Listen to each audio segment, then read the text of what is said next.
Fala pessoal, boa tarde ou boa noite, depende do ponto de vista. São 6 horas e 3 minutos, a gente está começando o ICL Notícias, segunda edição. Eu sou o William De Luca, jornalista, apresentador aqui do ICL. Vocês estão acostumados a me ver aqui no ICL durante as manhãs, né? Eu apresento todos os dias o ICL Notícias, primeira edição, ao lado da Vivian Mesquita e também do Eduardo Moreira. Hoje, extraordinariamente, neste feriadão de 7 de setembro, estou aqui com vocês para conversar até às 7h30 da noite. Então, fico muito feliz com a companhia de vocês. Vou ler o chat de vocês aqui já já. O Josemar Fernandes, o Érico Lisboa, a Célia Regina de Ribeirão Preto, a Vera Lúcia de Saquarema, o Érico Lisboa do Vale do Capão, na Bahia. Quem mais? A Denise Saltiel, de São Leopoldo, no Rio Grande do Sul, a Laura Pimenta, aqui de São Paulo, Marisa Santos, de Belo Horizonte, Orlando House, de Trancoso, lá na Bahia, a Cida Martins, de Brasília, José da Silva, de Araruama, no Rio de Janeiro. Então, sejam todos muito bem-vindos e bem-vindas aqui a mais um ICL Notícias, segunda edição, nesta noite de 7 de setembro, feriadão. Como vocês sabem, nos feriados a gente faz um programa especial, diferente, que não é lá do estúdio do ICL Notícias.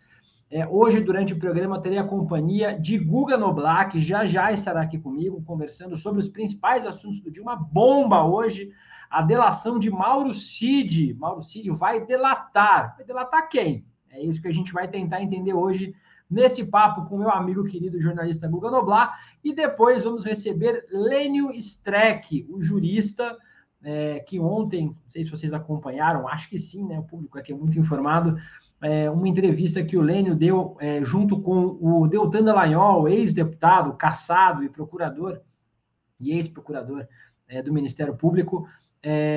O Lênio deu uma entrevista com o Deltan Dallagnol e deu uma escovada no Deltan. O Deltan ficou perdido depois dessa participação junto com o Lênio Streck ontem na Globo News, falando sobre a decisão do STF, do juiz, do ministro do STF, de considerar inválidas, imprestáveis as provas obtidas pela Lava Jato e também considerar e, por consequência, também os acordos de leniência que foram assinados no âmbito da Operação Lava Jato. Então, vamos falar bastante sobre isso com o Lênio Streck. Hoje, aproveitando e agradecendo mais uma vez a todos e todas que estão aqui, a Ilcei Miriam, o Hernando Luiz, de Teófilo Otoni, Minas Gerais, a Helga Klug, de Bombinha, Santa Catarina, a Simone Azevedo, de Recife, Elisete Melo, de Soledade, a minha tia mora em Soledade, beijo, tia Claudete, que mora lá em Soledade, no Rio Grande do Sul também, bem no comecinho, que quando a gente ainda estava no pré do programa, tinha alguém falando aqui, eu perdi o comentário, a Tatiane Schmidt, de Dublin, na Irlanda, o Tarcísio Oliveira, de Olinda, quem mais? Tinha alguém que tinha falado aqui que era de Camboriú, Santa Catarina, eu também cresci, morei muito tempo lá em Camboriú, Santa Catarina. Então, venham conosco na noite deste 7 de setembro falar sobre os principais assuntos do dia. Já temos Guga Noblar aqui para conversar? Se tivermos, vamos embarcar Guga. Boa noite, Guga Noblar, meu querido amigo, tudo bem? Grande De Luca, boa noite para essa audiência maravilhosa. Estamos nós aqui trabalhando neste feriado, afinal de contas, é melhor trabalhar no feriado do que ter que procurar emprego na segunda-feira. Então estamos aqui, eu e De Luca, nesse dia de bomba, um dia importante, a notícia, galera, a notícia não tira férias. É verdade, um ótimo ponto de vista esse, que eu vou passar a pensar assim a partir de agora. Melhor trabalhar no feriado do que procurar emprego segunda-feira. Então vamos juntos aqui, vou trazer esta bomba, não temos vinheta de bomba aqui, mas acreditem, é uma bomba, a principal notícia do dia hoje. Vamos falar sobre o desfile de 7 de setembro já, eu sei que vocês querem falar sobre isso também aqui nos comentários, mas vamos falar sobre o acordo de delação premiada de Mauro Cid. Notícia de hoje do blog da Andréa Sadi, no G1. Vou ler para vocês.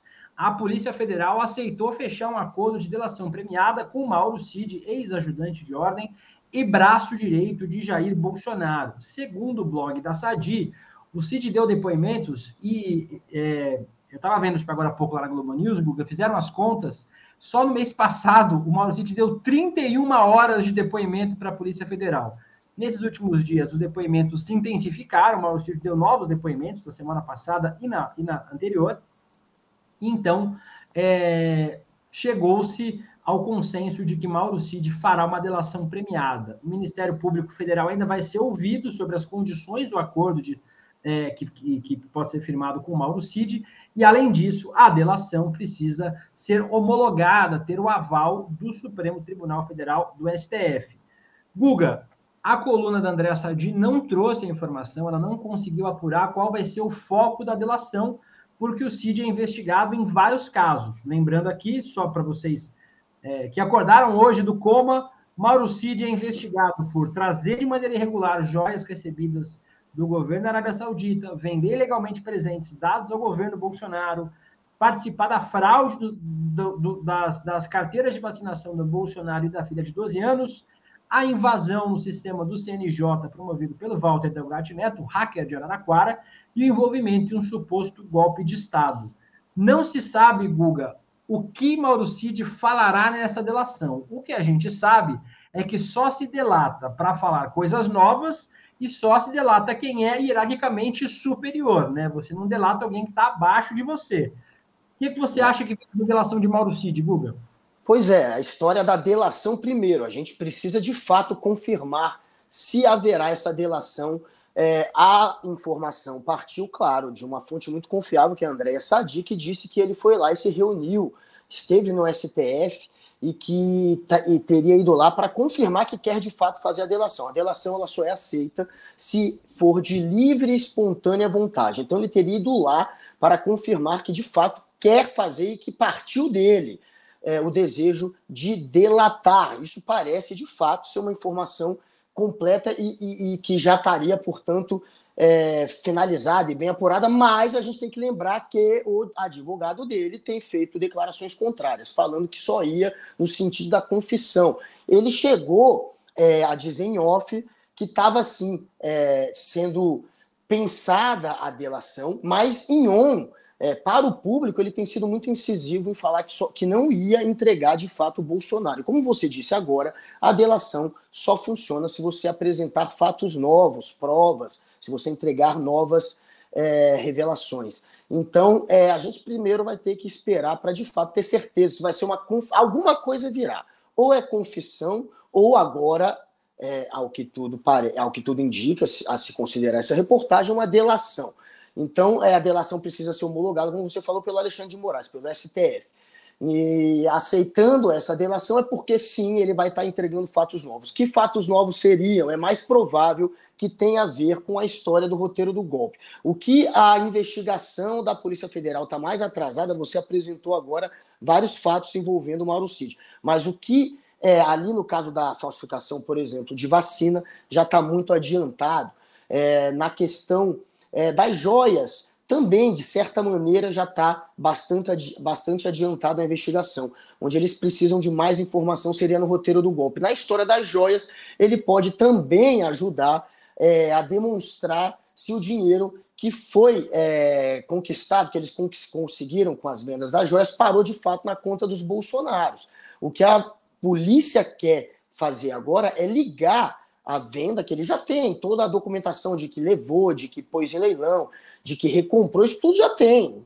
Precisa do Mauro Cid. O que o Mauro Cid pode fazer nesse caso, como ele controlava, inclusive, algumas contas bancárias do Bolsonaro, é fazer uma ligação mais direta. Essa grana, de fato, entrou por aqui, e provar que o dinheiro voltou, não só em cash, mas que, enfim, voltou de alguma forma que tem a documentação, né, para os bolsonaros, ou seja, é mais provável que seja um desses pontos a delação, ou o roteiro do golpe, ou a movimentação financeira das joias. Mas claro que ele está metido em várias histórias suspeitas de Jair Bolsonaro. Eu ia falar falcatruas, mas isso ainda precisa ser apurado. Porém, a gente sabe que ele é o novo Queiroz, ele é o Queiroz 2.0, ele é o braço suspeito de crimes de Jair Bolsonaro. Ele participou de tentativa de golpe, a minuta do golpe, inclusive, ele pode explicar muito bem. Ele participou da falsificação da vacina, ele participou do Caixa 2 da Michelle, dinheiro que ia para a Michelle, e a gente não sabe direito se foi desviado, pode ter sido desviado do cartão corporativo, pode ser dinheiro que entrou via venda de joia também. Então ele está no Caixa 2 da Michelle e ele está na história das joias, ele está em tudo, esse cara. Mas, como eu falei, é mais provável que a delação, a se confirmar que seja a delação, seja no sentido de apurar a questão do roteiro do golpe e da movimentação financeira das joias, se voltou mesmo para o Bolsonaro. O Guga é muito mais comedido que eu e disse que não vai chamar de falcatrua. Eu vou, viu? O Mauro Cid, ele está envolvido em todas as falcatruas, os crimes cometidos pelo Jair Bolsonaro nesses últimos 4 anos. O próprio Jair Bolsonaro sempre diz, e dizia quando podia, hoje não diz mais, né? Hoje não pega mais bem, mas dizia quando podia que o Mauro Cid sabia de tudo, as conversas com os presidentes exteriores. E também, eu vou trazer um outro tema agora, só para complementar o nível de intimidade do Jair Bolsonaro com o Mauro Cid. Tem uma outra matéria que foi publicada ontem pelo jornal, hoje, pelo Eduardo Gonçalves e o Dimitrios Dantas, creme de Michele, iPhone do 04 e camisa do Flamengo. Anotações do Mauro Cid detalham os serviços pessoais para o clã Bolsonaro. Vou ler um trechinho para vocês aqui, para vocês verem o grau de intimidade. Anotações feitas no bloco de notas do tenente-coronel Mauro Cid indicam que o militar não apenas prestava serviços para o presidente da República, mas também para outros integrantes da família. Arquivos armazenados na nuvem do celular militar, que aparentemente eles não sabem como apaga, viu, gente? Nuvem, lixeira de e-mail, é uma coisa que eles não conseguiram aprender. Dos quais o Globo teve acesso, e incluem apontamentos feitos sobre compras de itens pessoais que seriam para a então primeira-dama Michele Bolsonaro, sobre um celular para Jair Renan Bolsonaro e referentes a uma credencial do deputado Eduardo Bolsonaro, filho do ex-presidente Jair Bolsonaro. Segundo a lei que disciplina a atividade da ajudança de ordem, não precisa nem de lei para explicar, né, gente? Mas o Globo explicou. O militar designado ao posto tem como função direta auxiliar o presidente nos assuntos de natureza pessoal, incluindo suporte aos familiares. Entre as anotações do seu celular constam, por exemplo, registros sobre tarefas a serem realizadas nas viagens a Dallas, nos Estados Unidos, onde o Cid escreveu que precisava comprar cremes de cabelo para PD, primeira-dama, e citou uma encomenda que não chegou a tempo de uma máquina anti-calvície. A sigla PD, né, ela se refere à primeira-dama Michele Bolsonaro. E aí vários outros itens aqui, por exemplo, a compra de uma camisa do Flamengo na China, acompanhado do registro nióbio no Japão. Parece que o Mauro Cid era isso mesmo, né? Era o xeleléu, como a gente diz na Paraíba, era o xeleléu do Bolsonaro, né? Ele fazia uns servicinhos de vender de vender joia no exterior, que foi roubada do acervo presidencial, até comprar máquina anti-calvície, creme de cabelo para Michele Bolsonaro, né, Guga? Era babá, ele era uma espécie de babá. Ele era o Queiroz 2.0 e ainda tinha a função de babá dos filhos do Bolsonaro. Comprava suporte para aparelho celular para enfim, tinha um que esquecia de credencial, foi o Eduardo Bolsonaro, no caso, ele ia resolver a questão da credencial, que esqueceu de última hora. Ele era uma espécie de babá, de fato faz parte da incumbência, das funções do auxiliar direto do presidente, tratar também de temas relacionados à família dele. Aí Gabriel Blasco aqui, Guga, ele disse que era office boy. É isso. Ou é uma babá ou um office boy. Mas esse é o lado ainda bom do Mauro Cid, o lado menos pior, talvez, o lado de babá da família, que é ainda algo que não remete à ilegalidade por hora, a não ser que a gente descubra que esses bens foram comprados com dinheiro do governo. Você comprar algo para o filho dele com dinheiro do governo, não pode. Você pode comprar, mas com o dinheiro do governo, comprar algo para o filho, aí já é irregular. Mas por hora isso aí não remete à ilegalidade. Esse ainda é o lado menos pior do Mauro Cid, mas mostra o quanto ele era esse faz tudo, né?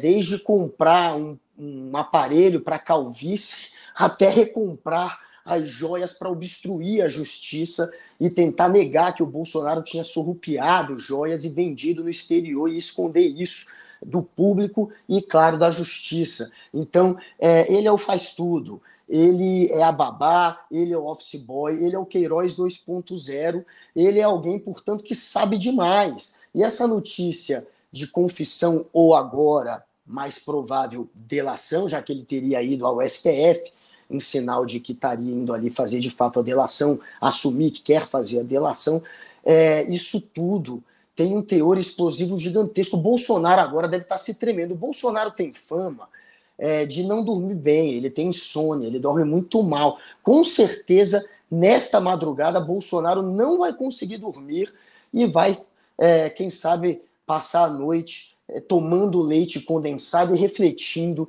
em todas as bobagens que cometeu e que vai ter que pagar. Deixa eu ler mais alguns comentários aqui, Guga.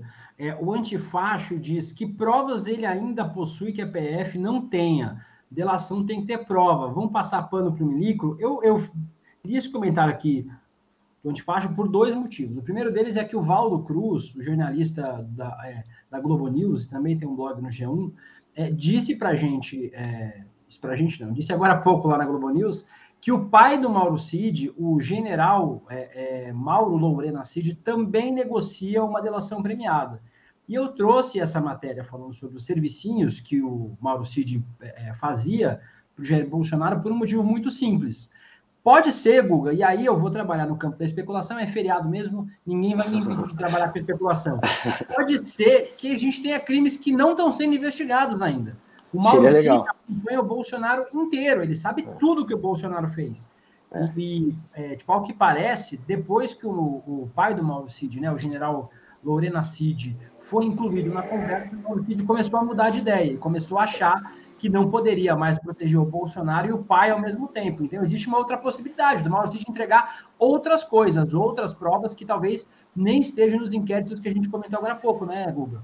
Chegar uma história do zero, nova, seria interessante. É improvável. Provavelmente ele está indo já na direção do que já foi posto. Até porque se ele contar uma história nova, trouxer um crime novo, é mais um crime que ele vai ter que responder. Agora, se tem algo que está sendo apurado pela Polícia Federal, que a gente ainda não sabe, e que eles estão ali interrogando e conseguem, de fato, confirmar com ele, isso pode vir à tona. Aí seria uma história do zero, né? Uma história nova, mais um crime de Jair Bolsonaro. Mas basta ele delatar um dos 4 ou 5 crimes, se a gente for analisar, são 4 ou 5 que ele está metido, ele responde, acho que a 2 ou 3, mas se você ampliar para as suspeitas, ele pode responder até por mais. Então, se você for ver as histórias que ele está metido, já é o suficiente para colocar Jair Bolsonaro atrás das grades. Jair Bolsonaro está metido em golpe, Jair Bolsonaro está metido em roubo de joias, Jair Bolsonaro está metido em falsificação de cartão de vacina. Então soma isso tudo, vê a treta que não é. E pelo jeito, quem ganhou mesmo essa parada agora, sendo delação, foi a mulher do Mauro Cid, a Gabriela Cid, que tem feito pressão. Essa é a história, a pressão para delação. Quem tem feito, até mais do que o advogado, que o advogado tinha um discurso até anti-delação, e pelo jeito, se fizer delação, vai ser com o mesmo advogado, mas enfim, quem está vencendo a narrativa e convencendo aí o Cid a falar é a Gabriela Cid, é ela que tem dito para ele deixar de ser trouxa, já que o Bolsonaro estava deixando estourar na conta dele. O Bolsonaro já estava contando que Mauro Cid tinha procuração para se meter nas minhas contas, para fazer o que quisesse, como se fosse problema do Mauro Cid o que surgisse a partir de então. Isso incomodou o Mauro Cid. E a Gabriela Cid está nas histórias do cartão de vacina e de golpe. Ela foi flagrada conversando com a filha do Vilas Boas, aquele que foi já comandante do Exército, golpista também. E ela tem, portanto, ela teria que se explicar tanto na história do golpe, onde ela está tramando ali a convocação de gente para atrapalhar o fluxo nas estradas, caminhoneiro para atrapalhar, é uma conversa nesse sentido. Então ela tem isso, ela tem a história do cartão de vacina que ela está no meio também.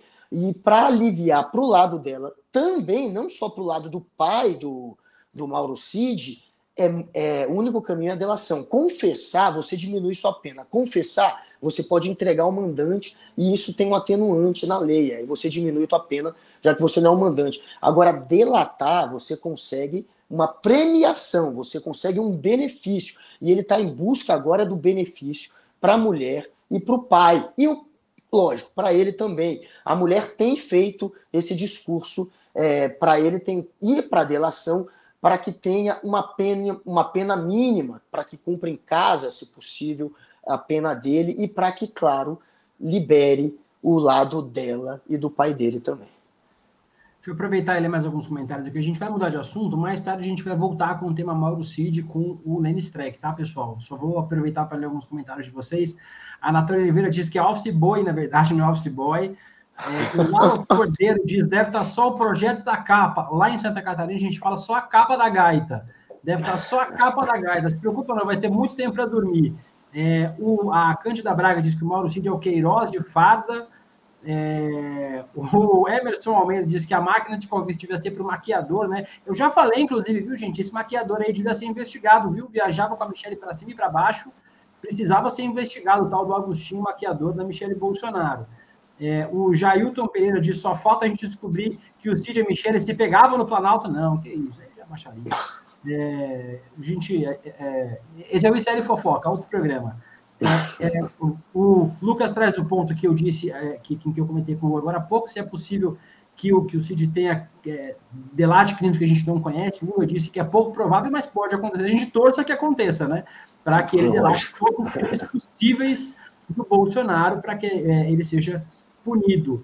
E a Lumicelli diz aqui, delação é para cima, você delata organização criminosa e sua participação, organização, vamos ver quem é que ele vai envolver, exatamente, quem é que ele vai citar nesse processo, é o que a gente espera, Lu.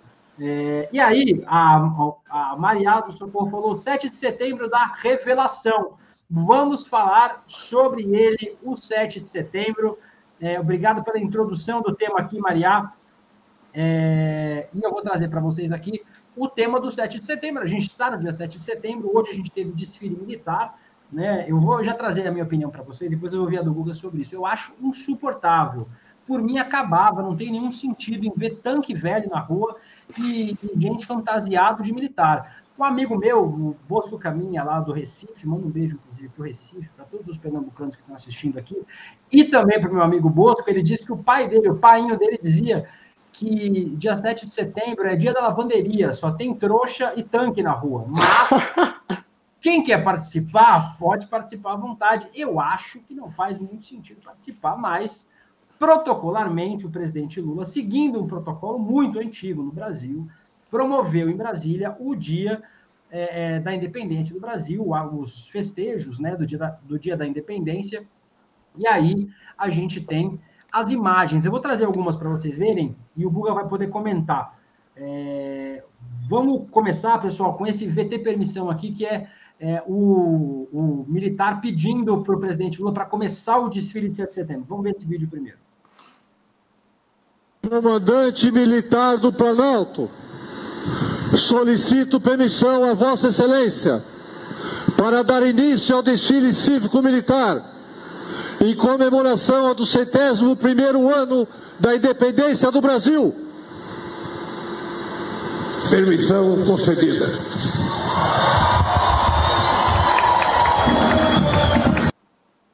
Já vou mostrar na sequência esse VT desfile aqui, que é o segundo na sequência do presidente Lula começando o desfile também, aí eu vou deixar o Lula comentar sobre esse desfile de 7 de setembro. Vamos colocar.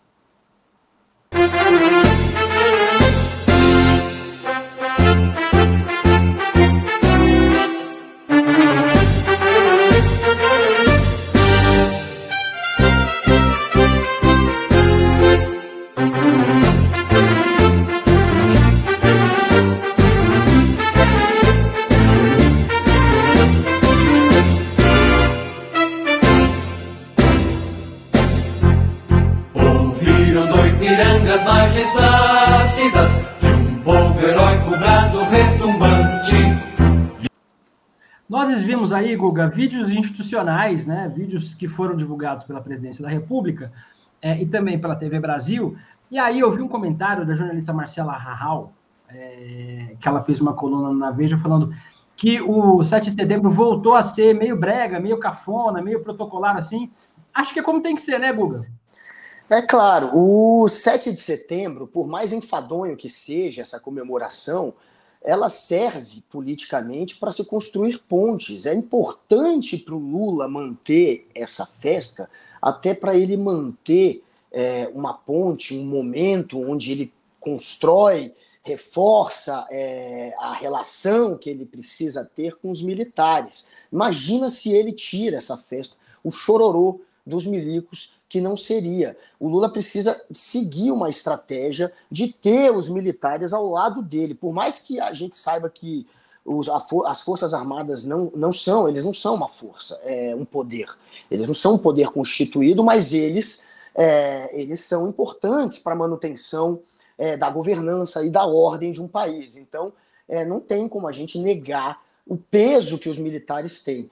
E é preciso manter esses militares do seu lado. Então, uma festa como o 7 de setembro é um momento político onde você estabelece esse tipo de relação e constrói essas pontes, ainda mais um governo que foi tão difamado pelos militares, que tem uma relação complicada com os militares. Então, o Lula precisa ser estratégico. Ele está sendo. Você viu que foi um momento onde os militares se colocaram abaixo da hierarquia, prestando continência para aquele que seria o comandante deles, que é o Lula. É um momento importante, é um gesto importante, que mostra que está dando certo essa estratégia, que o Lula está conseguindo construir pontes, por mais que tenha gente mais progressista que se incomoda às vezes, você ter que ter um trato quase que servil em alguns momentos, né, tendo que negociar às vezes com os militares e não colocá-los no lugar dele, mas a realidade é essa, você tem que ser pragmático. O Lula está construindo pontes, essa festa serve para isso e serve também como uma agenda positiva do governo. É um momento onde o governo tem o palanque, tem a tribuna, tem a mídia dando publicidade para aquilo que ele fala naquele dia. Ontem o Lula usou o 6 de setembro já para fazer um discurso de união e de promoção do governo dele, mostrando as melhorias que estão acontecendo. Hoje ele fez a mesma coisa. Então, serve para construir pontes políticas e também com os militares, e serve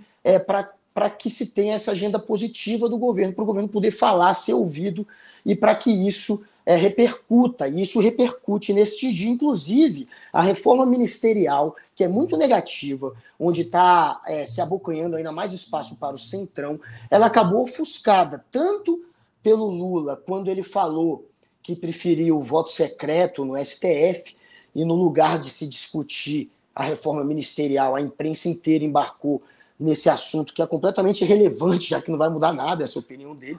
E agora também ele consegue, com o dia de hoje, ofuscar a reforma ministerial, que foi negativa do ponto de vista político, já que ele, do ponto de vista político e ideológico, não do ponto de vista político institucional, porque dentro do Congresso foi muito bom o que ele fez, ele conseguiu ganhar muito mais peso e força para aprovar os projetos dele num país que tem mais de 25 partidos e que você precisa ter também os contrários junto contigo se você quiser governar. Então, politicamente, dentro do Congresso foi positivo, mas a imagem política e ideológica do governo foi ruim. Tá abrindo espaço para o fisiologismo, para o Centrão, e esse assunto acabou ofuscado, tanto pelo voto secreto quanto hoje pelo 7 de setembro. Então é bom, é uma data boa para se promover, e o Lula se promoveu bem. Deixa eu aproveitar, Guga, ler alguns comentários aqui. Um deles eu gostei demais porque me remete muito aqui. A Irani Vilela disse: finalmente um 7 de setembro como tem que ser, sem nada de interessante. É isso que a gente tinha como 7 de setembro mesmo.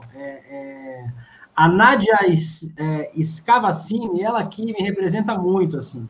Um 7 de setembro mais leve, os dois últimos foram muito tensos. Agora, a Marinês Refati diz um que li no Twitter hoje, que faz muito sentido. Sempre odiei desfilar no 7 de setembro. A gente era obrigado pela escola, senão a gente perdia a nota. Então, quem é da minha geração, eu sou de 85, não sei se é da geração de vocês comentem aí no chat pra gente, se vocês também eram obrigados pela escola a desfilar no 7 de setembro. Eu era.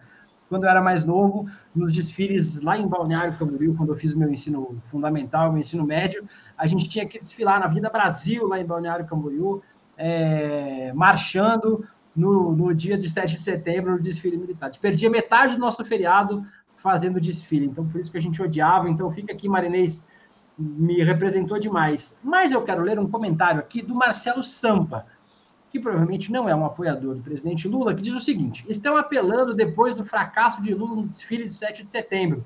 Cadê a outra metade dos eleitores? Fica a dúvida se teve eleitores nas eleições. Eu separei esse comentário do Marcelo porque essa foi a narrativa do bolsonarismo hoje, né? Nas redes sociais foi o tema que o bolsonarismo trouxe para o debate. O 7 de setembro do Bolsonaro ano passado estava lotado, e o 7 de setembro do Lula nesse ano, não. Então, eu quero fazer duas perguntas. Primeiro, para o nosso público que está assistindo, mais de 6.500 pessoas. Então, agradecer a todos vocês que já estão aqui, estão chegando. Comentem aqui para mim o que vocês fizeram neste 7 de setembro. Quero saber onde vocês foram, o que vocês fizeram nesse feriado.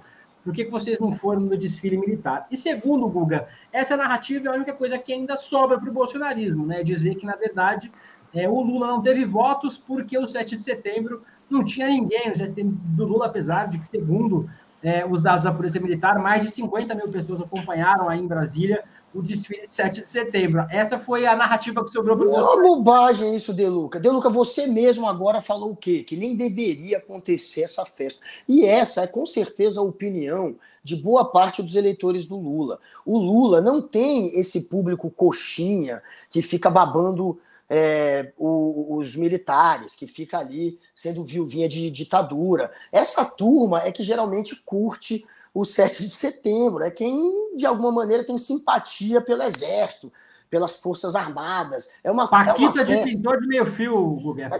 Essa é uma festa que, por mais que seja uma festa nacional, a gente sabe que o público acaba sendo um público mais conservador, patriota. É o patriota. O patriota, a gente sabe que não é o eleitor do Lula. Não lotou o 7 de setembro. O 7 de setembro não é uma festa que tem apelo com os eleitores do Lula. E o Lula também não se esforçou para lotar o 7 de setembro, como o Bolsonaro se esforçou para fazer do 7 de setembro dele um dia de golpe. O 7 de setembro de 2021, de Jair Bolsonaro, era o dia do verdadeiro golpe. A partir daquele dia que não teve o golpe, que o Ibanez, que é o governador de Brasília, deixou entrar, tinha dito que não ia deixar, mas deixou entrar caminhão, carro, tudo lotou ali em frente ao Congresso Nacional, tudo cheio, a esplanada tomada. Ficou um clima grande de golpe aqui, que foi abortado pelo Luiz Fux, que era o presidente do STF, que fez pressão tanto na Marinha quanto na Aeronáutica e no Exército, porque a alta patente naquela época das Forças Armadas estava em conluio com o golpe, e quem abortou ali foi o STF. Quem salvou o Brasil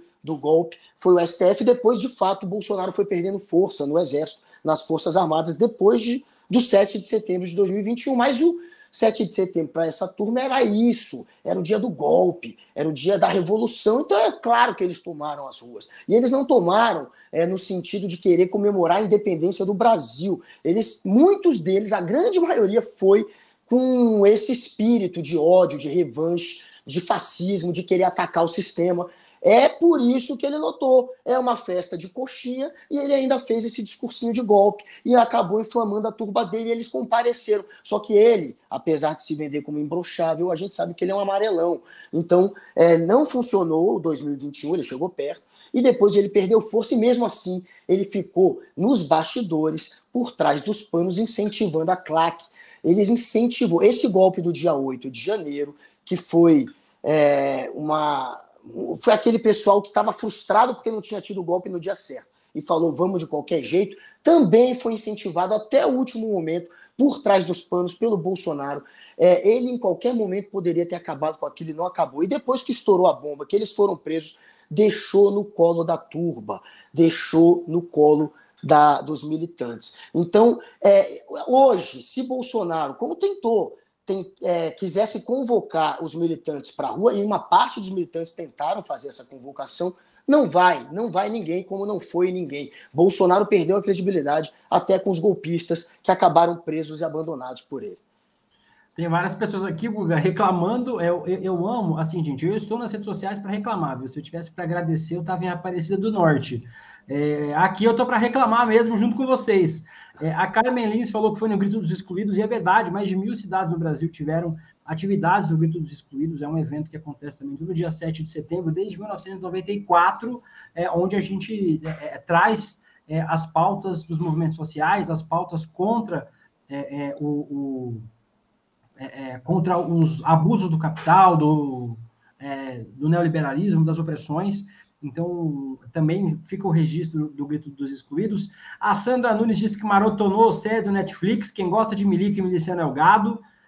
O Maurício falou, aqui em Brasília o desfile nunca foi coisa de multidão. A maioria vê a Esquadrilha da Fumaça, que, diga de passagem, vou trazer aqui, só para a gente fechar esse tema, um videozinho da Esquadrilha da Fumaça já. A Rosa Braga, finalmente um 7 de setembro sem passar vergonha internacional. O Guga citou, vocês lembram que foi no 7 de setembro, a multidão gritando imbrochável, imbrochável, imbrochável. No final das contas, broxou, perdeu a eleição e está correndo o risco de ser preso ainda.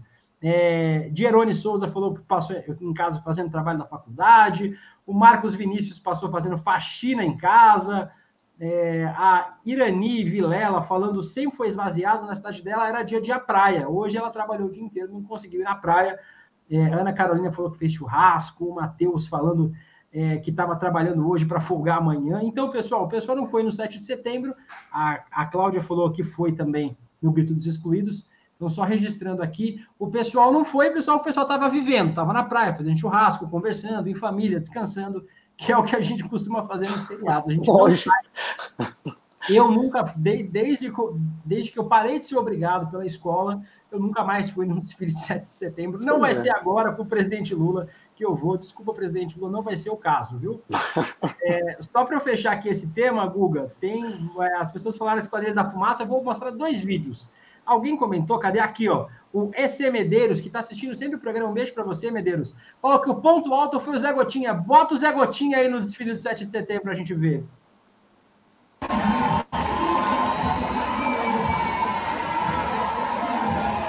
O vice-presidente Lula, cadê o Zé Gotinha? O nosso amigo Zé Gotinha, tá aí, ó, o presidente Lula e o público dando tchauzinho pro Zé Gotinha. O ponto alto do desfile do 7 de setembro foi o Zé Gotinha.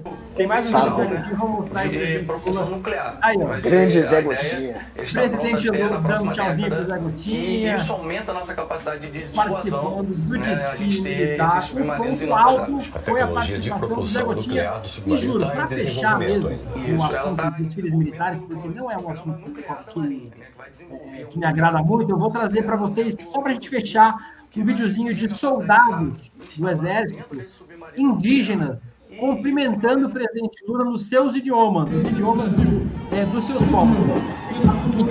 E aí a gente vai bater no próximo tema, só que é um vídeo que eu acho que foi realmente muito importante.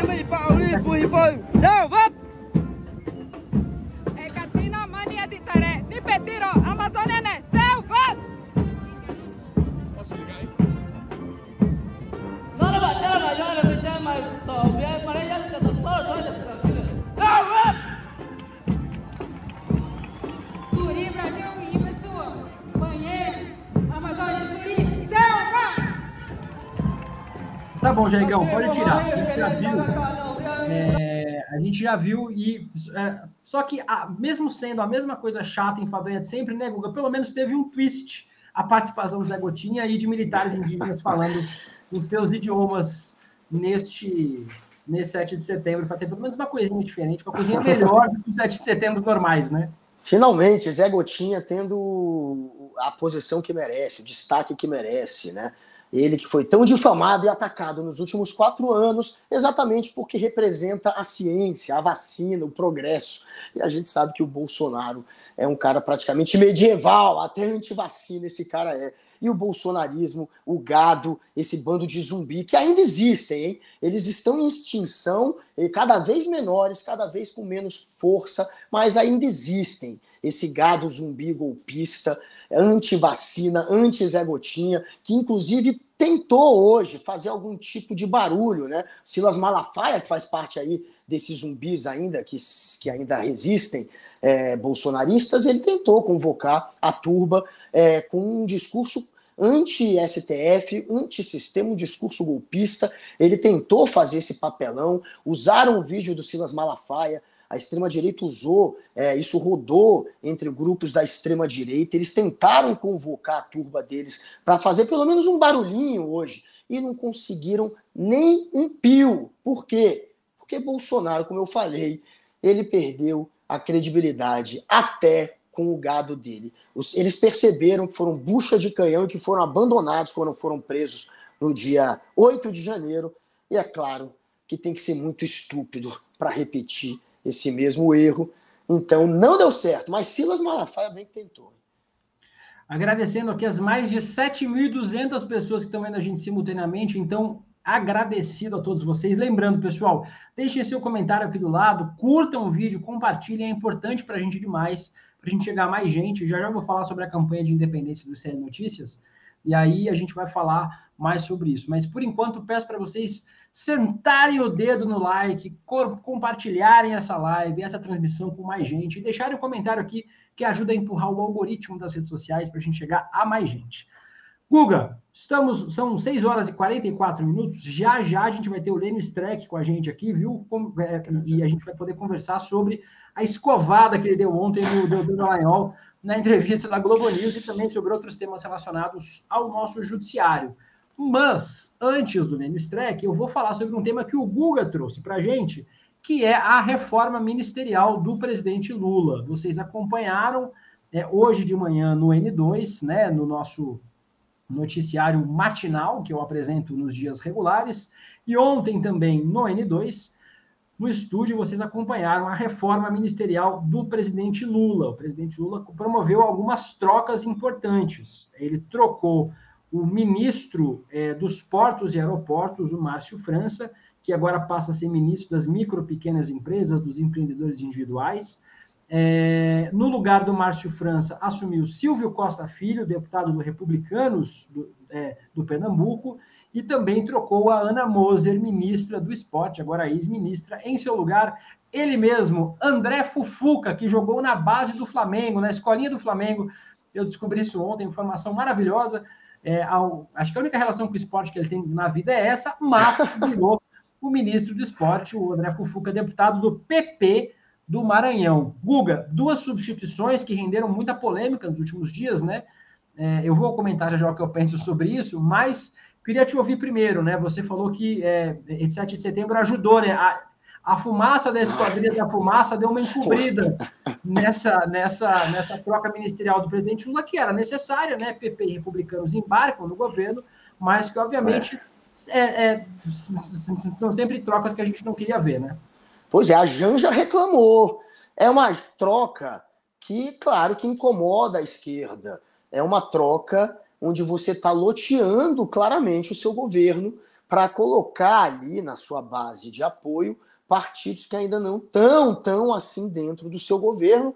É uma estratégia que parece ser a única possível para quem quer seguir a democracia, para quem não quer passar para um discurso revolucionário, antissistema, antipartido. Se você quer aceitar o jogo como é, e é por isso que é importante fazer uma reforma política, para diminuir o número de partidos. Você só vai ter essa utopia de ter um governo que tem na sua base só aqueles que são ideologicamente parecidos, no momento que você tiver uma redução gigantesca do número de partidos. Hoje são mais de 20, 25, acho que são 26.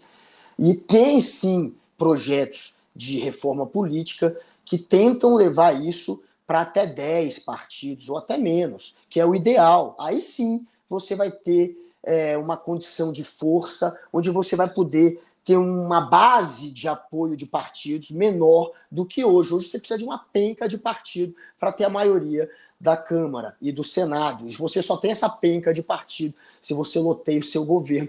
É o pragmatismo político, é a realpolitik. É assim que é o jogo. Você só ganha com o voto dos outros também. E o voto dos outros, nesse caso, vem de republicanos, que tem 41 deputados, vem do PP, que tem 49 deputados. Então, são partidos que ajudam a governar, mas é claro que é muito triste você ver uma pessoa do gabarito da Ana Moser ser trocada por um André Fufuca, pelo amor de Deus. Eu nem sabia que ele tinha sido jogador de futebol de base de time, porque não é o que me parece. Você olha pro Fufuca, você não imagina que ele já possa ter sido um atleta. Fufuca ele tem mais o perfil de um coronelzinho daquele da velha política, metido já em história suspeita, aquele que anda também com políticos metidos em histórias suspeitas, fazendo aquele grupelho da velha política, né? Aquele grupelho mais fisiológico de todos. Ele é a cara e o corpo e a alma do Centrão. E a gente vê a Ana Moser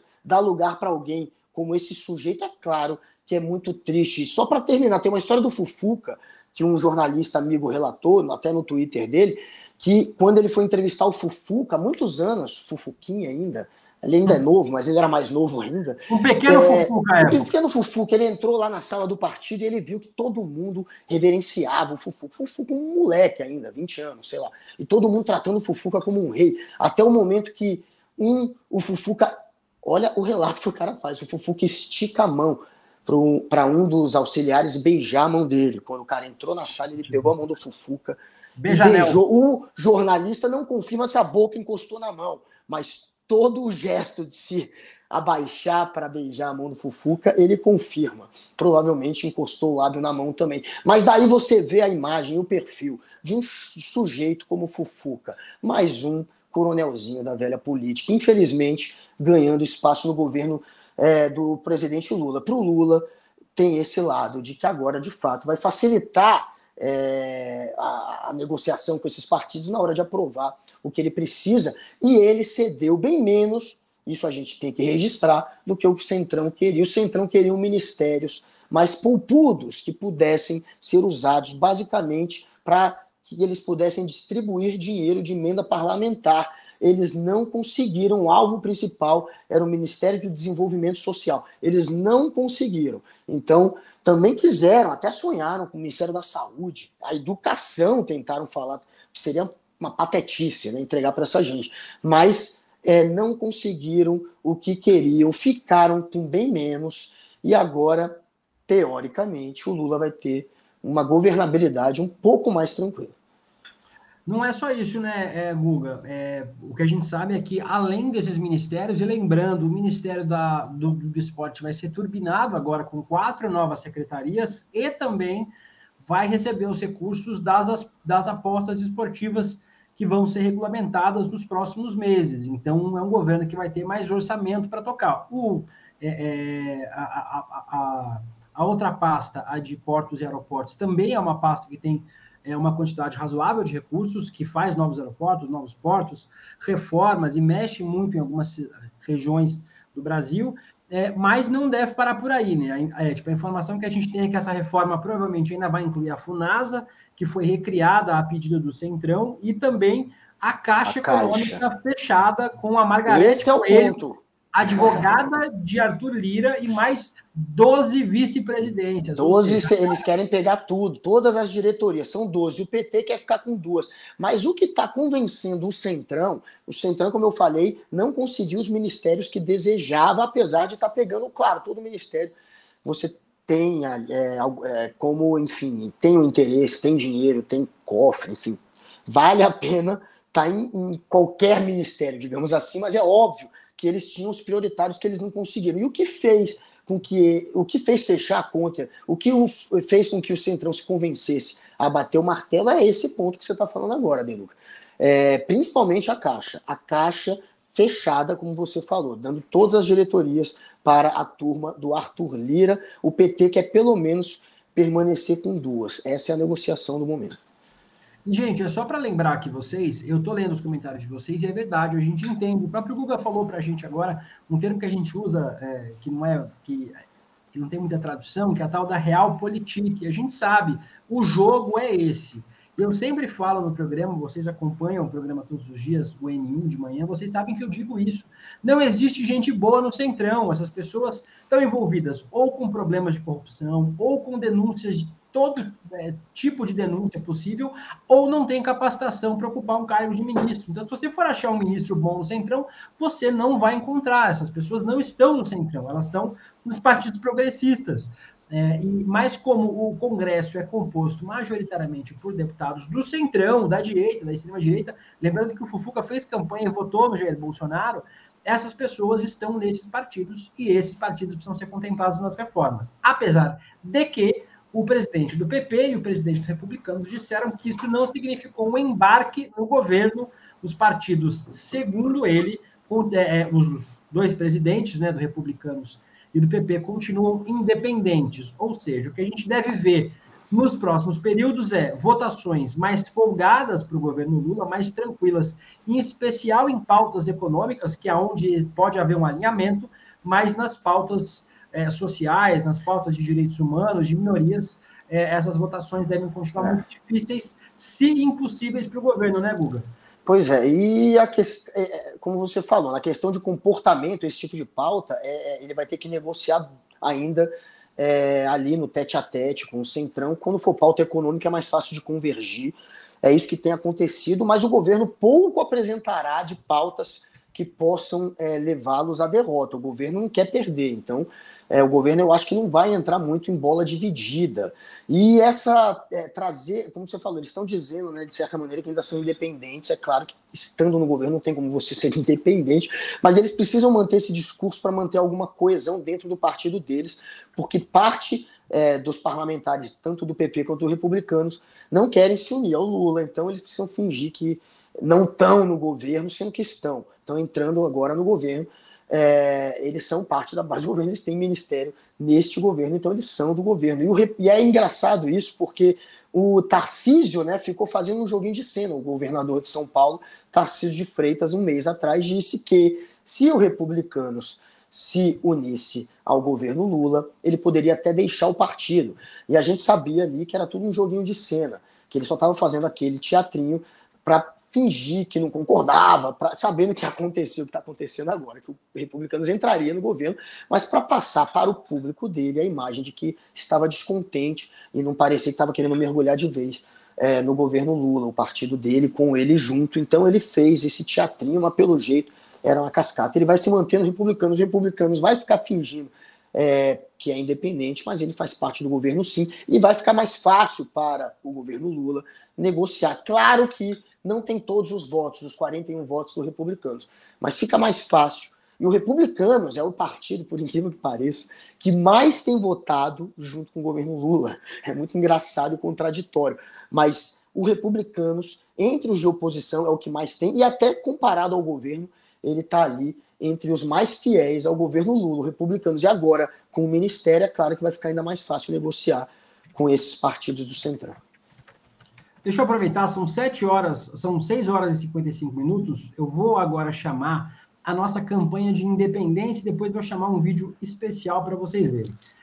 Eu vou falar para vocês sobre a campanha que a gente tem trazido desde o começo da semana. Vocês têm acompanhado, vou aproveitar que a gente está com mais de 7.000, quase 7.200 pessoas assistindo. Obrigado à audiência de todos e todas vocês. Continuem com a gente tem mais meia hora de programa. Já o Lênin Streck vai estar com a gente. Então, continuem aqui comentando, dando like e compartilhando.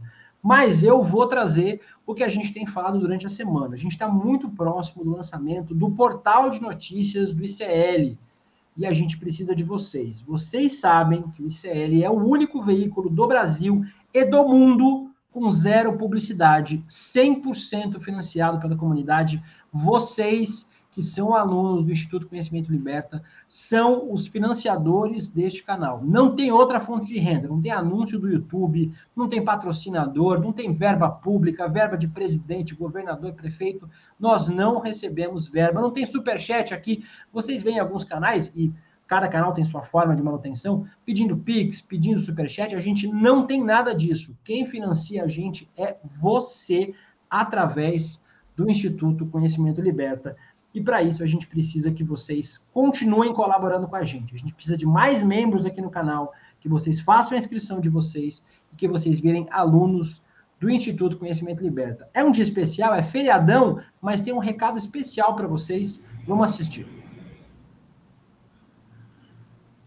Super agressivos, ferozes, de pessoas muito poderosas. Estamos falando de políticos, empresários, muita gente conhecida do grande público. O motivo? As denúncias que o ICL tem trazido. E você sabe por que eles tremem? Porque o ICL não tem patrocínio, o ICL não tem propaganda, o ICL não tem ajuda de nenhum instituto ligado a essas corporações. E isso faz com que aqui no ICL a gente possa falar o que tem que ser ser dito, sempre com responsabilidade, sempre com fontes para as informações que são passadas, mas nunca com medo. Juntos, todos que fazem parte dessa comunidade estão fazendo um dos enfrentamentos mais corajosos já feitos no mundo inteiro contra as estruturas de poder. Isso só é possível com independência. O ICL vai seguir firme na guerra pela verdadeira independência jornalística, fazendo jornalismo de verdade. Essa guerra não é fácil, mas com seu apoio resistiremos. Para ajudar, é só você se tornar membro ou membra dessa comunidade. Porque aí, além de estar contribuindo para o nosso jornalismo seguir totalmente independente, você vai ter acesso a mais de 200 cursos com os melhores professores e professoras do Brasil e do mundo. Durante a Semana da Independência, ao se tornar membro, você vai ganhar presentes incríveis do ICL. Aproveite e acesse agora o site para ver esses presentes e conhecer também todos esses cursos que são oferecidos. Vem com a gente mudar o Brasil. Fortaleça o jornalismo verdadeiramente independente, fazendo parte do ICL.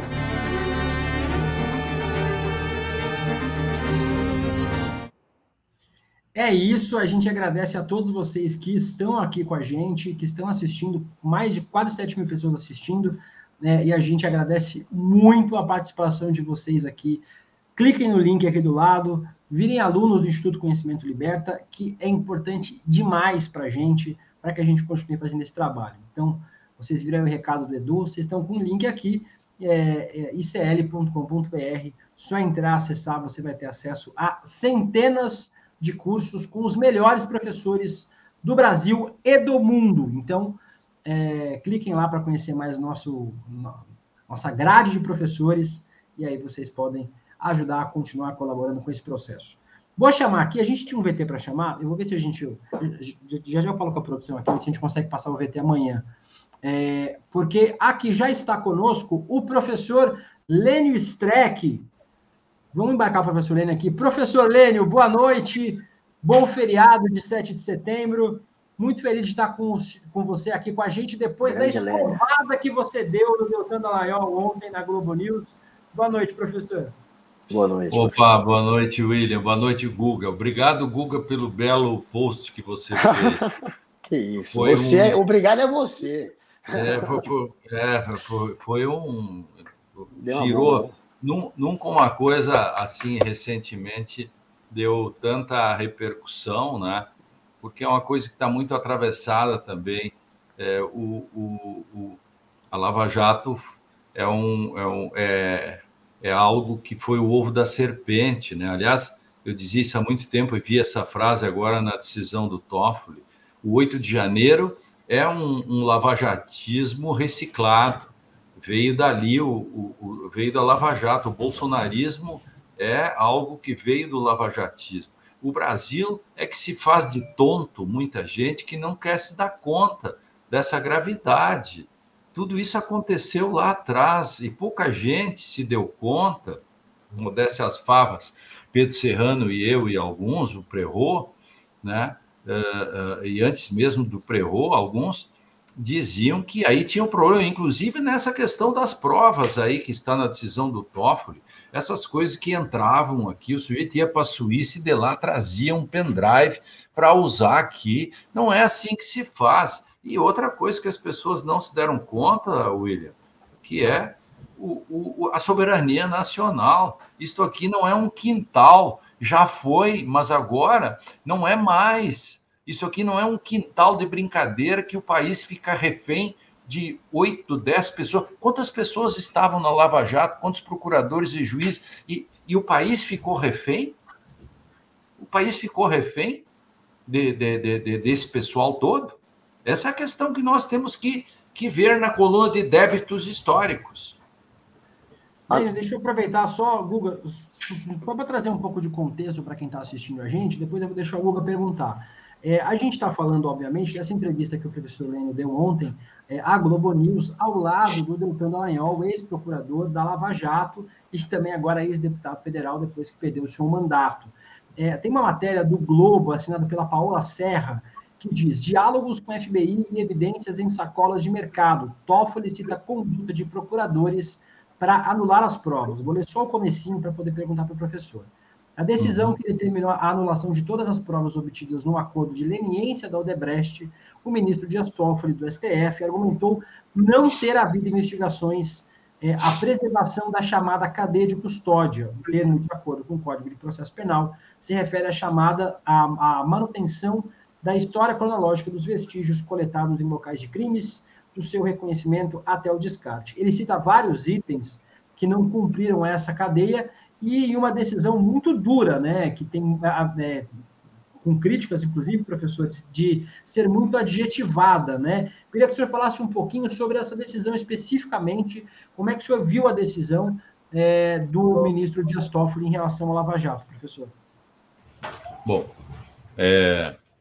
antes de entrar diretamente, eu queria... Está circulando a notícia por aí de que a Associação dos Procuradores e a Associação de Juízes, não a OMB, a AJUF, que é dos juízes federais, que estaria entrando com o recurso dessa decisão do Toffoli, monocrática. Eu vi na Globo News e já avisei agora outro canal também.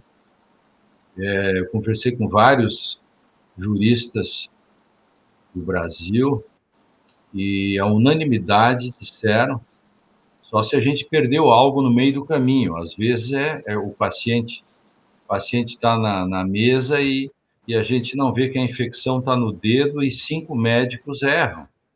E o cara morre. Pode ser. Eu admito que eu e mais 5 dos grandes juristas brasileiros com os quais eu falei hoje, nós podemos nos equivocar. O nosso paciente pode morrer, seremos péssimos médicos, ok. Mas eu quero dizer que não cabe recurso, tá, pessoal? Eles não são parte, é impossível fazer esse recurso e dá para cravar que somente isso ainda não está sendo dito, mas já está sendo repetido e eu estou fazendo o contraponto em primeira mão, de que não cabe recurso dessa decisão, a não ser o recurso do Procurador-Geral da República. Então, só para a gente... Isso é importante, Helene, isso é importante, porque está essa confusão. A imprensa estava embarcando que as associações de procuradores, de juristas, poderiam entrar com recurso. Então, o que o senhor está explicando aqui é que não, se não tiver a própria PGR, ou seja, no momento Augusto Aras, que a gente sabe que não vai fazer isso, se não tiver a própria PGR, não há nenhum outro meio de entrar com recurso para tentar mudar a decisão do Dias Toffoli. Eles não eram parte, nunca participaram desse processo. Como é que eles entrariam agora? Como eu disse, o paciente está na mesa. Eu e 5 cirurgiões estamos em roda. Ele pode nos escapar por uma questão na unha do pé. Eu não sei. O direito é um fenômeno tão complexo, embora o direito tenha sido esculhambado pela Lava Jato no Brasil, ainda tem coisas racionais. Eu racionalmente posso dizer que não cabe. Agora eu posso ser desmentido por uma carta na manga do direito que alguém tire, eu não sei. Mas eu quero dizer que com os elementos disponíveis nesse momento, também não quero depois pagar um mico nacional, os caras vão dizer, ele não sabia que cabe recurso. Eu estou dando na linguagem jornalística, estou deixando aqui uma retranca que eu consultei, gente muito boa, e a unanimidade, eles surpreenderam que alguém pudesse querer fazer um recurso que, se não é parte, teria que entrar, não se sabe como isso aconteceria. O Ministério Público pode, com o Procurador-Geral da República. Então, limpada essa área, a decisão do Toffoli, para pegar especificamente, a decisão do Toffoli é uma decisão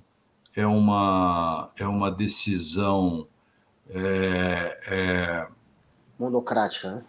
Monocrática, uma decisão corajosa, uma decisão que tem termos fortes, mas que, se você colocá-la no contexto, por exemplo, das decisões do Gilmar Mendes na Lava Jato, na questão da anulação, e o modo como o que o Gilmar disse é muito mais forte, né, do que o Toffoli disse agora, né? A questão de que há uma tortura, etc., etc., é uma questão simbólica que muita gente já disse, que você não pode forçar as pessoas a fazer delação, você não pode forçar as pessoas a fazer os acordos de leniência, que os acordos de leniência são a parte da empresa e os outros são entre particulares. E aí tem uma questão fundamental que fica muito clara na decisão, que é uma coisa que nós deixamos de lado, que é a discussão da soberania, né? A soberania nacional, a soberania econômica. O Brasil foi praticamente... olha o prejuízo que deu a Lava Jato, né? Se nós pegarmos em números, eu vou ficar com um número intermediário. O Diese fala em 600 e tal bilhões, o Aras fala em 400 bilhões, mais ou menos, chefe do Ministério Público, né? Que não acredito que vá recorrer, inclusive, dessa decisão, portanto, essa é a minha opinião, pelas críticas que ele já fez à Lava Jato e tudo, eu fico com uns 500 bilhões, mais ou menos, de prejuízo. Ora, se nós contarmos o sofrimento, as prisões, tudo que foi feito, nós, de fato, temos a Lava Jato como um case de insucesso, um case que acabou agora com um combo de nulidades. Sabe, quando a gente fala em combo, eu acho que a decisão do Toffoli pega um combo de nulidades, porque pega os principais, esses acordos da maior empresa de então, que tinha 550 diretorias, e que acabou fazendo aquele acordo, e esse acordo, como se sabe aí, ele não cumpriu as finalidades, não cumpriu as formalidades. O direito tem coisas, por exemplo, o presidente Lula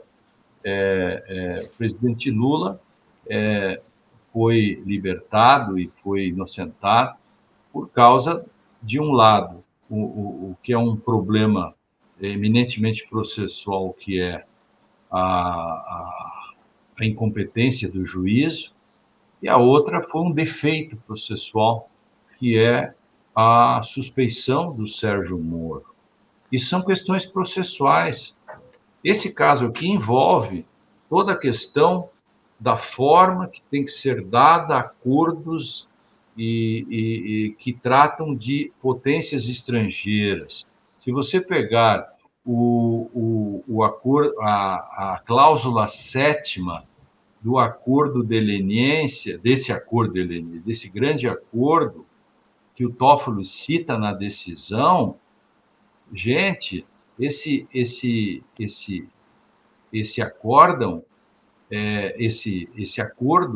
fala em bilhões e bota Suíça, Estados Unidos, etc., no contexto dessas assinaturas. Aí tem uma coisa, só para fechar isso.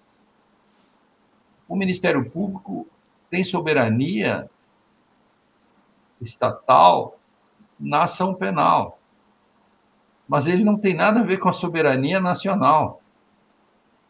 Não confundamos. A soberania nacional, quem cuida é o Poder Executivo. Está escrito que o Poder Executivo, nessa questão aí dos acordos e qualquer coisa que faça com nações estrangeiras e que envolvam estrangeiros ou que envolva tipo de prova que entra no Brasil, não pode entrar no bolso de ninguém. E não se diga que, mas a própria empresa Odebrecht fez. Querido, a Odebrecht tinha um preso. Você queria o quê? Que a Odebrecht não colaborasse do modo como colaborou? Tinha alguma outra coisa a fazer a não ser isso? Então, nós temos aí elementos muito claros que mostram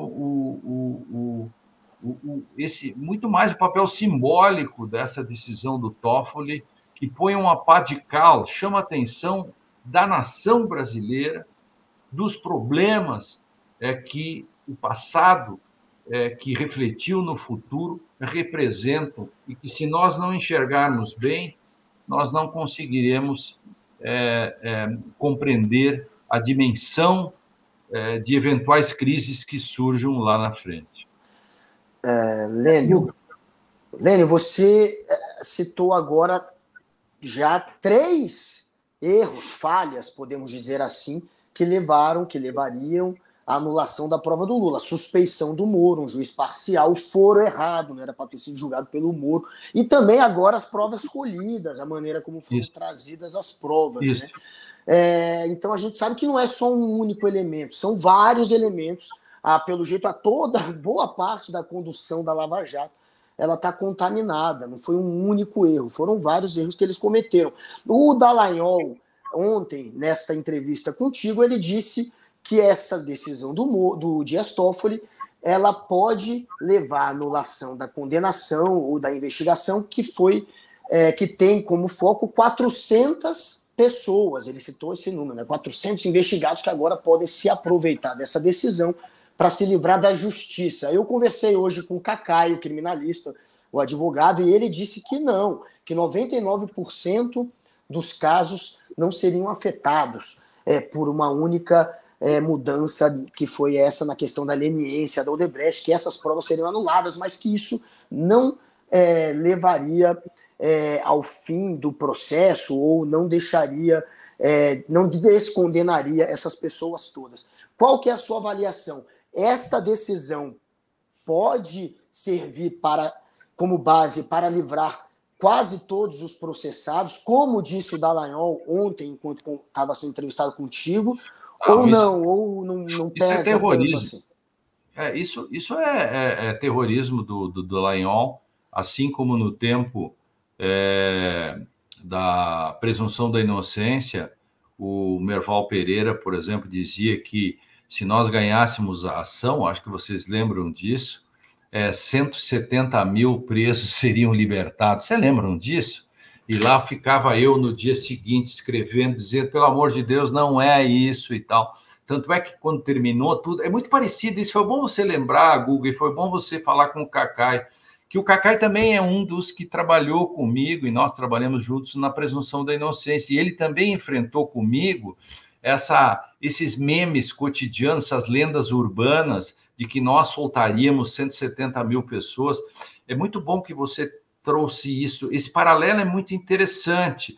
Tanto é que quando a gente ganhou a ação, e o Lula, inclusive, foi libertado com base nessa ação, em 2019, foi muito engraçado, porque não saíram mais de 500 pessoas liberadas. Dos 170 mil, a montanha paria um rato. A gente sabia disso todo o tempo.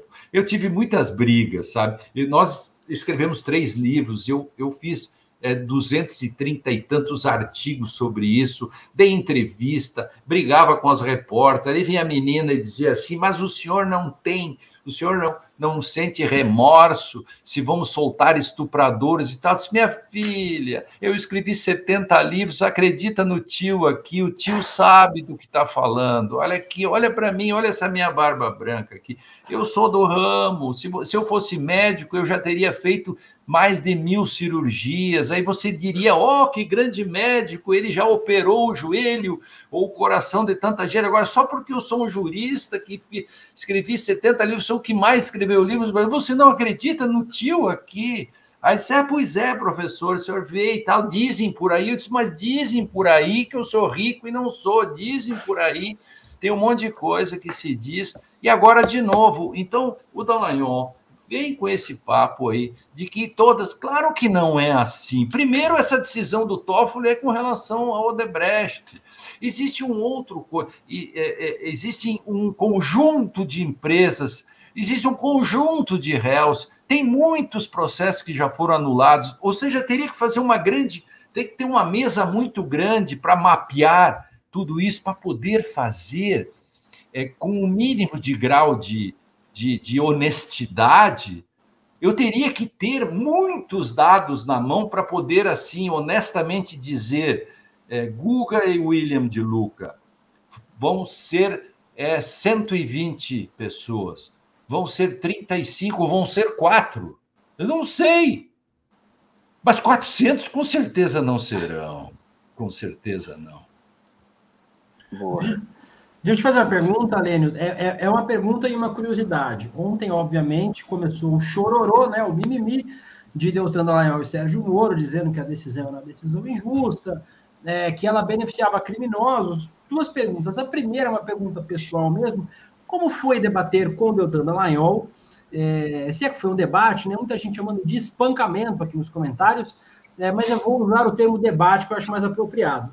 E a segunda é verdade, criminosos que cometeram crimes, que foram investigados, vão ser beneficiados.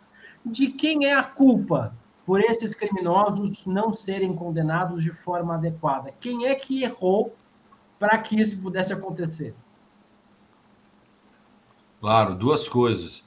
O debate com o Dallagnol é uma coisa que já tinha, que é uma repetição para mim, que eu fui... O Sérgio Moro teve muito poucos debates, assim, cara a cara, né? Eu teve um meu com ele em 2015, em abril de 2015, houve um debate meu em que eu avisei já e dizia, com juízes como você, o Brasil vai se dar muito mal, porque isso vai custar muito caro para o Brasil. E disse para ele, porque juízes como você julgam conforme pensam, conforme aquilo que eles pensam, e o direito não é aquilo que você quer que seja, o direito é aquilo que está na esfera pública, e você é um juiz que decide conforme seu fígado, seus desejos, etc., e isso é um péssimo juiz. E disse um monte de coisas face to face para ele. O caso do Dallagnol é nessa mesma linha, né? Eles vêm... Porque o Dallagnol, ele tem uma crença, né? Uma crença, são as crenças, e no caso dele, existem dois tipos de crenças, as reflexivas e as intuitivas. As reflexivas são aquelas crenças que não ferem você. A intuitiva é aquela crença que, se você acha que Newton foi um farsante, você não vai testar e se atirar do 10º andar, né? Só que o Dallagnol tem crença intuitiva e ele testa essas crenças. Ele é um tipo... O Dallagnol é tipo daquele famoso caso que aconteceu agora, não há muito tempo, que gerou uma pesquisa nos Estados Unidos. O sujeito foi assaltar um banco sem máscara, sem nada. Aí foi preso. Aí perguntaram para eles por que você não tomou nenhum cuidado, você foi assim e tal. Disse assim, porque eu estava invisível. Mas como assim invisível? Porque eu tenho convicção de que passando limão no rosto e tal, eu fico invisível. Aí ele mostrou, inclusive, olha aqui minha foto, numa Polaroid que ele tirou, que eu nem apareço na Polaroid. Aí o cara disse assim, mas a sua foto aqui tem defeito, isso não funciona. Ou seja, ele era uma crença intuitiva e ele foi testar. E o que ele falou na Globo News e do modo como ele falou, ele foi testar. É o mesmo que o sujeito que acha que Newton foi um farsante e vai testar esse estatela no solo. E eu debati com ele, entende? Então, e disse para ele, olha, você não pode se atirar do 10º andar. O Newton foi um cara legal, ele acertou. A lei da gravidade é uma coisa, simbolicamente, né? E, por exemplo, eles repetem aquela história de que Lula foi condenado em 3 instâncias. Eu várias vezes já escrevi, disse assim, não existem 3 instâncias, só existe 2, e ele repete aquilo. Aí eu tive que dizer, assim, um pouco duramente, que essa lenda urbana, eles constroem a tese de que o Supremo foi o vilão. 3 instâncias condenaram, e aí veio o Supremo como vilão. Eu disse, não. 2 instâncias condenaram, e nós sabemos em que circunstância. O STJ não é instância, ele vai discutir uma questão de infraconstitucionalidade, de legalidade, e o Supremo julga inconstitucionalidade. A nulidade da incompetência e da suspeição foi um objeto de habeas corpus que chegou no Supremo Tribunal como locus que examina garantias constitucionais. É isto que ele não entendeu. Isto foi apenas a parte final, né? Porque as partes anteriores... Então, essa é a questão. Qual era a segunda, William, ainda? Era que alguém errou, né? Então, eles disseram que tem gente que vai ficar sem punição. Mas quem é que errou no processo para alguém ficar impune? Claro, ela tem ligação, por quê? Porque, veja só, vamos fazer uma analogia, eu acho muito importante sua pergunta, vamos fazer uma analogia com a medicina. Nos Estados Unidos, por exemplo, eu não sei como funciona aqui, nos Estados Unidos, o médico que não obedece o protocolo, o seguro não paga, quando dá um erro médico, tá? Por que o protocolo? O protocolo é a condição, aquela chatice quando você vai num ambulatório, no hospital, você tira aquela coisa toda que demora, isso é o protocolo. Por quê? Porque eles precisam saber a sua pressão, porque senão um médico que erra isso, ele vai pagar caro por isso. Agora, se ele cumpre o protocolo, ele fica isento de um eventual erro que aconteça. A gente chama no direito assim, no direito tem o juiz solipsista. O que é o solipsista? O solipsista é aquele viciado em si mesmo, tipo Sérgio Moro, né? O solipsista, que em alemão se diz Selbsüchtiger, que é o sujeito solipsista, que é o viciado em si mesmo. Ele enxerga o mundo a partir de si, e não ele se comporta com o mundo que é maior que ele. Ele se acha maior que o mundo, é o solipsista. É o caso dele, entende? Se o médico for um solipsista, ele é perigoso, porque você chega o Guga, lá com um probleminha, com um problema, e o médico olha um furúnculo, acha que é um furúnculo, abre e gangrena a perna do Guga. Por quê? Porque ele não fez os testes de sangue, diabetes, etc, etc, etc, mas como ele achou que sabia mais do que o protocolo, ele vai lá. Ele vai ser punido por erro.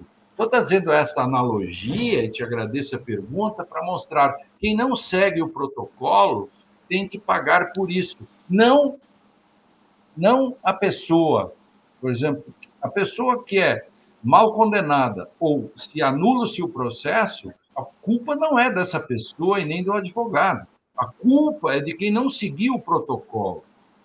Por que nos aeroportos você tem que passar pelo protocolo? Todo mundo sabe que o Guga ou o De Luca, dois bonitões, bem arrumadinhos e tal, passam... nenhum dos dois é terrorista, ladrão, qualquer coisa assim. Mas por que tem que passar pelo raio-x? Porque é o protocolo, porque a segurança do voo, porque a família do De Luca pode ser refém de alguém e faz com que o De Luca seja ameaçado e leva a alguma coisa. Por isso que existe o protocolo. E se acontecer alguma coisa e o protocolo não for cumprido, o funcionário será punido.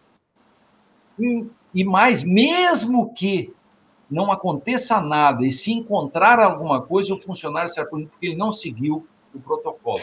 Processo é protocolo. Seguiu o processo, tudo direitinho, o resultado é um resultado aceitável. Não seguiu o protocolo, esse é um resultado de cara não aceitável. Nulo. Foi o caso, esculpido em Carrara, ou cuspido e escarrado, como queiram, foi o caso do presidente Lula. Eu sou insuspeito porque participei de tudo isso, sei de tudo, examinei tudo, olhei, enfim, a gente sabe do tudo que aconteceu. Não seguiram o protocolo. E estou sendo bem generoso, né, dizendo que juízes que praticam nulidades não seguem o protocolo. Estou sendo generoso na minha análise. Guga, eu vou te deixar perguntar, só quero aproveitar para agradecer a excelente audiência que a gente está nesse finalzinho do programa, quase 8.600 pessoas vendo simultaneamente, gente perguntando se é o Ian Neves, o entrevistado já do nosso Sinapse com a Robertinha Garcia e com o César Caledion. A resposta é sim, é o Ian Neves, já, e que eu vou colocar na minha bio do Twitter, chamado de bonitão por Lênin Streck, porque acho que é uma deferência que preciso levar para a minha vida, junto com o Will Noblar. Guga, pode perguntar. Essa questão do protocolo, para mim, se não segue o protocolo, eu não tenho a certeza, eu posso estar enganado, mas para mim eu não tenho mais a certeza se a prova não foi contaminada no meio do processo. Se o cara mas isso, desculpe, essa é a questão, Guga, por isso, no fundo, a decisão do Toffoli, quando a gente chama cadeia de custódia, significa o ápice do protocolo. Só para... É isso, né? Porque, para mim, pô, não seguiu o rito constitucional, o cara pegou um pendrive, levou para cá e trouxe do jeito que quis, eu não sei se não foi contaminado. Numa sacola do supermercado, eu não sei se adulteraram alguma coisa. Inclusive, tem um papo de que tem documento que aprenderam na Suíça contra o Lula, que depois foram ver a data do documento, a data é posterior à apreensão. Qual que é a lógica disso? Então, vai que contaminaram as provas durante esse processo. É por isso que tem que seguir o protocolo, para ter certeza que não foi corrompido. Querido, todo o processo. Deixa eu só dar um detalhe para você. Eu sei que está no fim o programa, a gente pode falar na outra hora mais, mas eu dei o caso Odebrecht, eu dei um parecer como advogado e teve até problemas na tradução da decisão de lá, porque duas palavras que foram traduzidas aqui de uma forma errada, que mudava o contexto. Eu usei, inclusive, isso. Claro que na época não adiantou nada, porque ninguém estava dando bola, porque o império era do Sérgio Moro e companhia. A narrativa era dele, mas olha isso, a própria tradução já pode levar a uma interpretação que não é o fato. Então é claro que você tem que seguir o rito e o protocolo, senão a gente não tem mais a certeza de se não foi corrompido. Eu vou pegar no parecer que eu fiz, para a próxima vez que a gente encontrar, eu vou pegar 30 segundos só para lembrar do nosso papo e vou dizer, eu não me lembro agora a palavra que tinha uma diferença bárbara e que foi mal traduzido. Tá vendo? Isso já basta para você ver como é importante se seguir todo o processo. Agora, a gente, levando em consideração a decisão do Dias Toffoli, que colocou a Lava Jato como, em letras garrafais, um pau de arara do século XXI, sabendo disso tudo que aconteceu, dá ainda para confiar na justiça? Ao mesmo tempo, ela é simbólica porque ela está dando um recado e da necessidade que nós precisamos reformas. Veja só, Guga, nós precisamos reformas estruturais.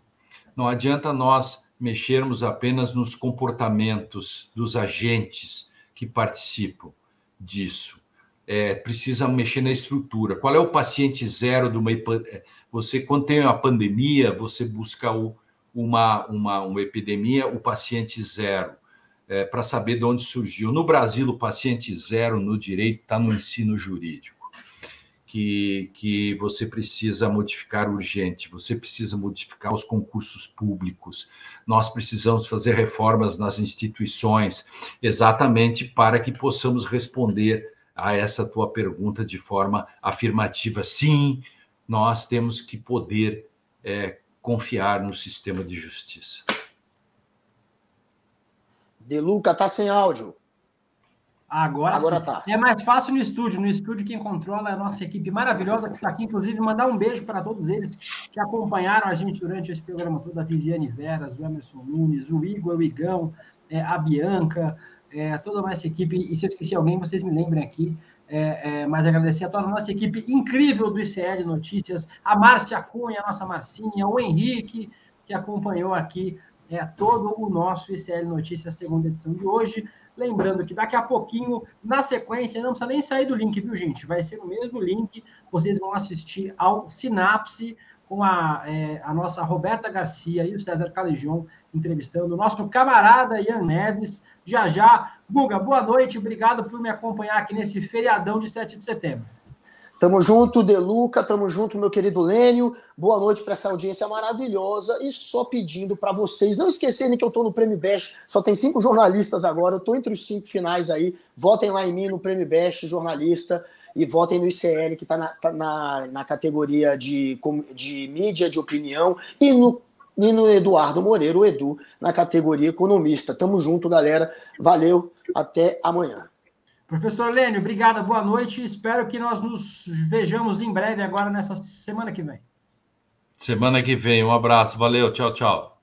Obrigado, professor, obrigado a gente. Mais de 8.500 pessoas vendo ao mesmo tempo. Não se esqueçam, clique no sininho para receber as notificações, deem like, acompanhem a gente aqui no ICL e virem alunos do Instituto Conhecimento Liberta. O link está aqui do lado, já vai aparecer para vocês, icl.com.br. Fiquem agora com o Sinapse, a gente se vê amanhã.